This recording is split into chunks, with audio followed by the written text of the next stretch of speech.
In 1986, when I was coming of age, Ronald Reagan doubled down on the war on drugs that had been started by Richard Nixon in 1971.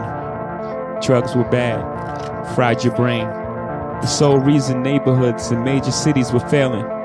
No one wanted to talk about Reaganomics and the ending of social safety nets, the defunding of schools and the loss of jobs in cities across America. In the 1990s, incarceration rates in the U.S. blew up. Today, we imprison more people than any other country in the world. Tell America what the story is about. It was about a cocaine ring that operated along the west coast of the United States throughout most of the 80s. And some of the money they were making was going to support an army that the men who ran the cocaine ring worked for, called the FDN. This was an army that the CIA started in 1981 and supported.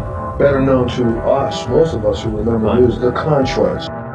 John Ehrlichman, Nixon's chief domestic advisor, he said, quote, "You want to know what this was really about? The Nixon campaign in 1968 and the Nixon White House after that had two enemies, the anti-left and black people.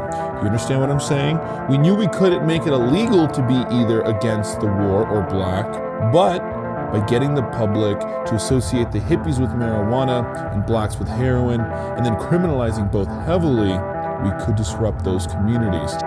Judges' hands were tied by tough on crime laws, and they were forced to hand out mandatory life sentences for simple possession and low-level drug sales. My home state of New York started this with Rockefeller laws.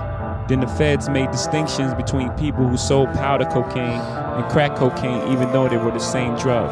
Only difference is how you take it. We could arrest their leaders, raid their homes, break up their meetings, and vilify them night after night on the evening news. What's the process you go through? Okay, you're the guy on top, and where do you get your coke from? I was getting my coke from a guy by the name of Oscar Danilo Blandon, who also was my informant. He's the guy that set me up with the police. When I went to trial, we found out that he was what they call a Contra. The Contras was backed by the CIA, and it sparked this big investigation by this reporter called Gary Webb. It is an appalling charge that goes to the heart of this country. I will get to the bottom of it, and I will let you know the results of what I found.